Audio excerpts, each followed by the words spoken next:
Ça devait jamais arriver. Les Ivoiriens, comment Haaland peut faire ça? Les éléphants s'étaient pourtant vus récompensés suite à un travail monstrueux de Hamad. Alors que quelques minutes avant, celui-ci avait littéralement sauvé la balle du 2-1 pour la Norvège sur la ligne. Par-dessus, il demande le ballon. À ce moment précis, il était tellement confiant, il a dit je vais marquer ce but. En une touche, il joue rapidement avec Nicolas Pepe, ce qui lui permet de prendre le dessus sur son vis-à-vis. Et alors que nous pensions qu'il allait marquer de cet angle aussi fermé, il élimine encore et frappe. Il était sur l'une des plus grandes performances de cette Coupe du Monde et on pourra pas lui enlever. Mais comment vous avez pu laisser ce mec? Son coéquipier qui met toutes ses tripes pour envoyer cette passe. Père qui reçoit le ballon, il va même pas tenter.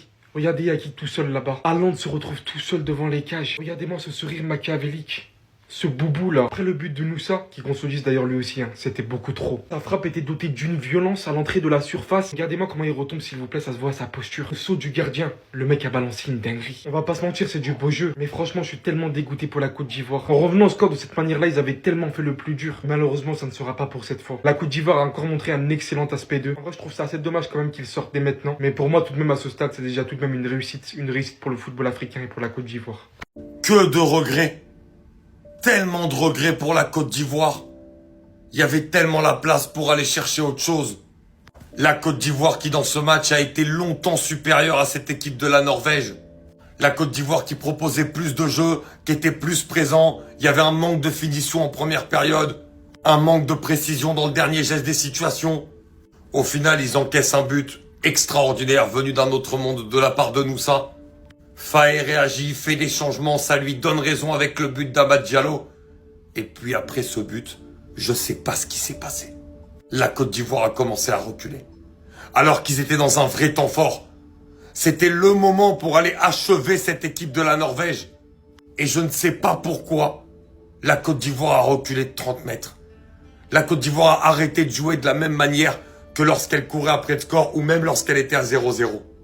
Quand tu regardes ce match, très clairement, tu te dis que la Côte d'Ivoire, elle est quand même au-dessus dans le jeu. Elle est au-dessus dans le football.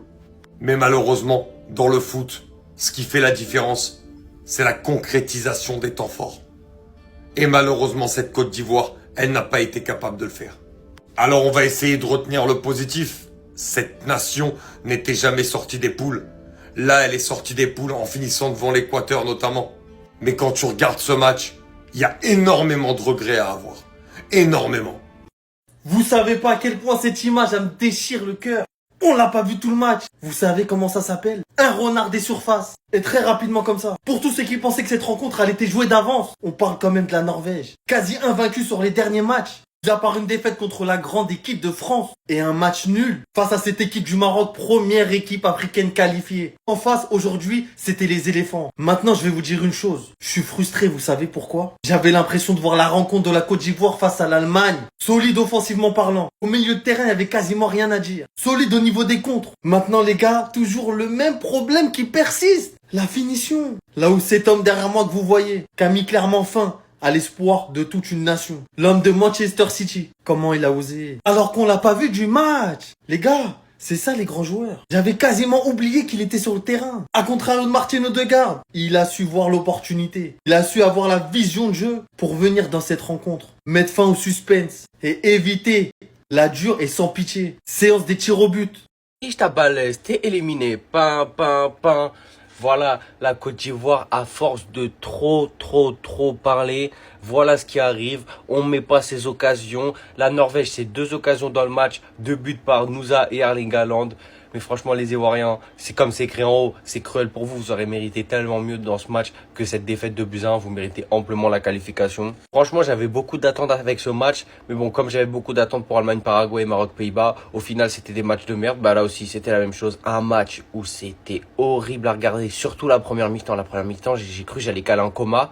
Mais bon, au final, en deuxième, ça s'est un peu plus décanté avec une Côte d'Ivoire qui a multiplié les occasions.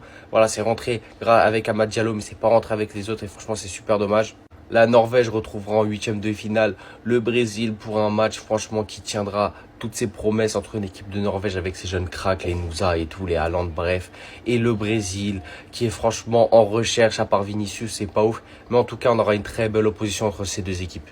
Triste réalité pour les Ivoiriens qui vont s'incliner 2-1 et qui sont éliminés du mondial. Et pourtant le cyborg il était endormi jusqu'à un certain temps. Quand il s'est réveillé, il a marqué. Et je pense que beaucoup d'Ivoiriens vont regretter le fait que Diallo n'ait pas été titulaire, vu le but qu'il met, vu le coup franc dangereux qui se crée encore en fin de match. Mais sachez qu'un joueur qui rentre, c'est jamais pareil qu'un joueur qui débute le match. Peut-être que ça aurait pas été la même physionomie de match. Et ce qui est dommage, c'est que les Ivoiriens n'ont pas fait un mauvais match, mais à l'image des équipes africaines, il y a un manque de finition dans les momentum, alors que la Norvège aujourd'hui, dans les momentum, ils ont marqué quand il fallait marquer. En tout cas, on aura un Haaland contre Vinicius en 8ème, Brésil-Norvège. Et je sais pas pourquoi, je sens la Norvège surprendre le Brésil. Et frérot ivoirien, malgré votre élimination, vous pouvez être fiers de vous, garder la tête haute parce que la prestation de patron que vous avez posée aujourd'hui face à la Norvège, honnêtement, on s'en souviendra. Le match, il était mais alors très serré. Ça se termine sur un 2-1 côté Norvège avec une ouverture du score à la 40e minute de Noussa qui vient revenir sur son pied droit et envoyer un banger pleine lucarne. Voilà, exceptionnel comme but. Et derrière, après, une défense très costaud des deux côtés, de nombreuses attaques, des contre-attaques, des jeux de passe en triangle, etc. On aura pendant le dernier quart d'heure une égalisation. Il y a écrit Pépé, mais c'est Amad Diallo qui vient mettre ce but. Et malheureusement, à la toute fin du match, autour de la 85e, on a le grand méchant cyborg Haaland qui est parfaitement servi dans la surface. Il rate un petit peu sa frappe, mais les gars, c'est Haaland. Même quand il rate, ça finit au fond et la Norvège s'impose 2-1. Je le redis, mais les Ivoiriens, gardez la tête haute. Vous avez été totalement au niveau de cette Coupe du Monde et on va rapidement vous retrouver pour les prochaines éditions ainsi que pour la CAN parce qu'avec un effectif comme ça, c'est hyper, mais alors hyper prometteur. Pour finir, en voilà un 8e de finale hypant. Vinicius face à Haaland, les frères Brésil-Norvège. En fait, ça va être les Vikings contre les Brésiliens. Ça va être une folie cette affiche. Que de regrets pour la Côte d'Ivoire, alors qu'on a cru qu'Amad Diallo allait être doublement, même triplement héroïque et sauver la Côte d'Ivoire, finalement, elle s'incline. Que de regrets. À deux doigts de dire qu'il méritait des statues à Bouaké, à Yamoussoukro, au port d'Abobo, à Abidjan également, parce que il est efficace pour le coup.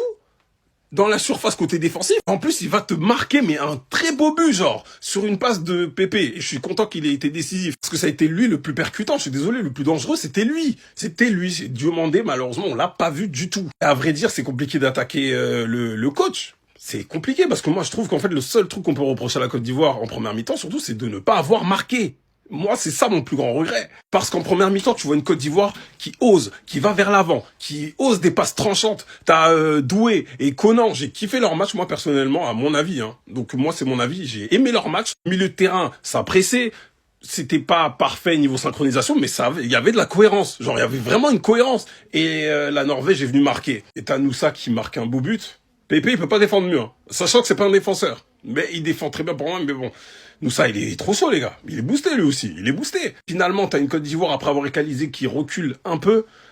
Et t'as Oscar Bob qui te trouve un espace de fou. Et puis t'as l'autre, là, qui fait une passe à Haaland. 2-1. Et Amad, il a deux doigts d'égaliser sur un coup franc. C'est triste pour la Côte d'Ivoire qui sort ainsi, mais c'est la loi du foot. Hein. Ça joue sur les détails, ce genre de compétition. Et c'est malheureux. C'est vraiment, je suis attristé.